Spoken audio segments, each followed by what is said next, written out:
Yes mga lods, ayan at gagawa naman tayo ng ating ulam mga lods. Gulay lang itong gagawin natin mga lods. Ayan, nilagay natin yung gata natin mga lods. Ayan na yung gata natin. Gagata tayo ng gulay mga lods. Lagyan na natin ng asin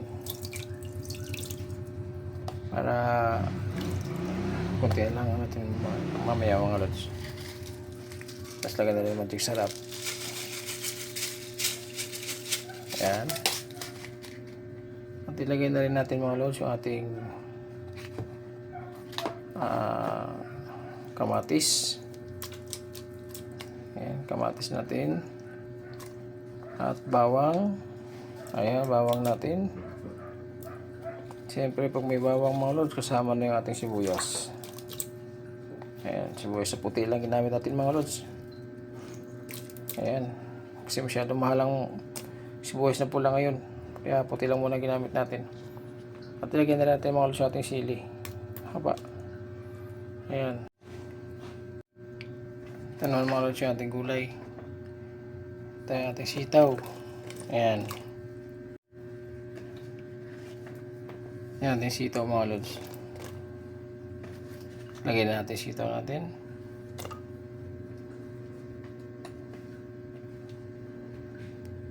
Ayan. Sunod natin mga lods yung ating ampalaya.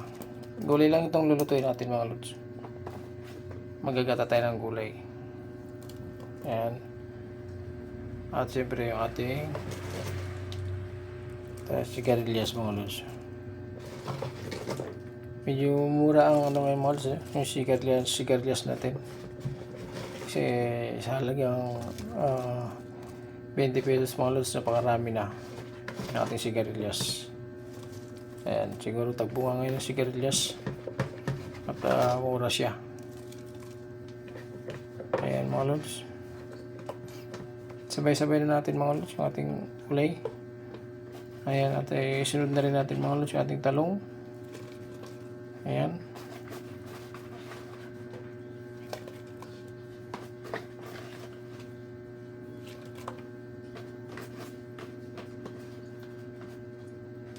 Ayan.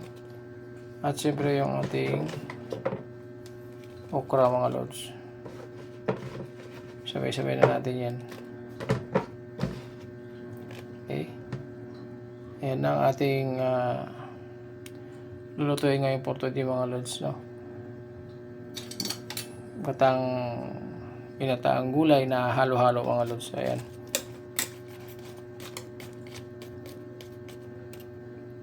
Tara mga lods, samahan nyo ako. At ito ay atin na mahusgahan mga lods. Maluto na natin. Tara. Ayan na.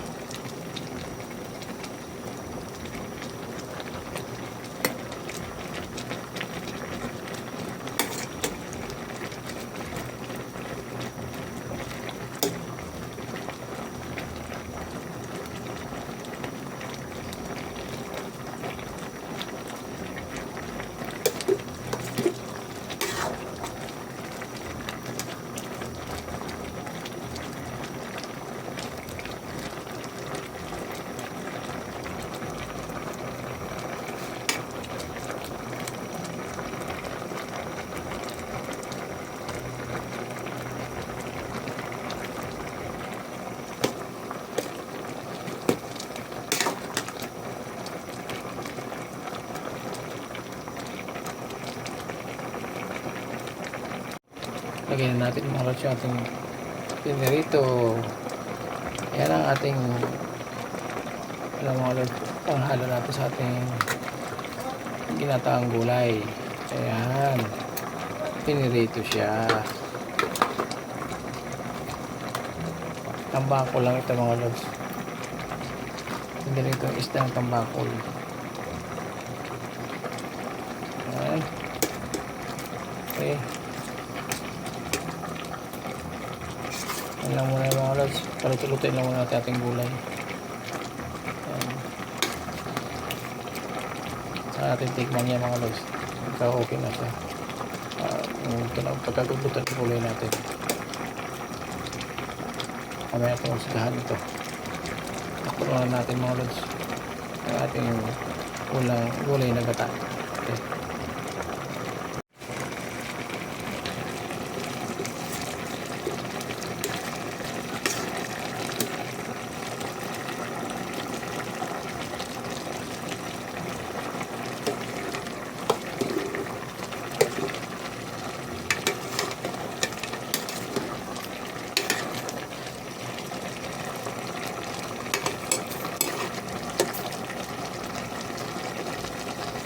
Tikman natin mga lods.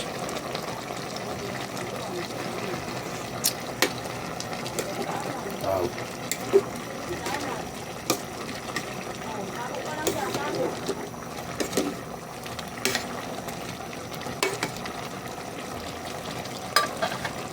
Mataba ng konti. Lagyan natin na konting asin.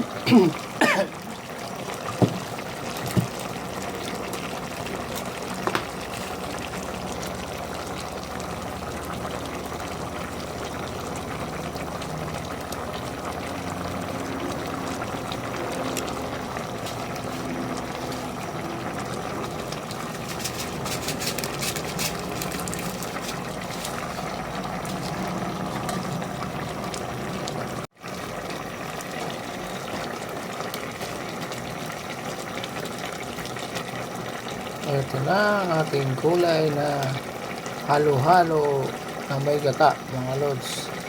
At mayroong isda na ating iyan ng mga lods. Sinapo natin ang ating isda para pampalasa mga lods. Ayan. So tikman na natin mga lods.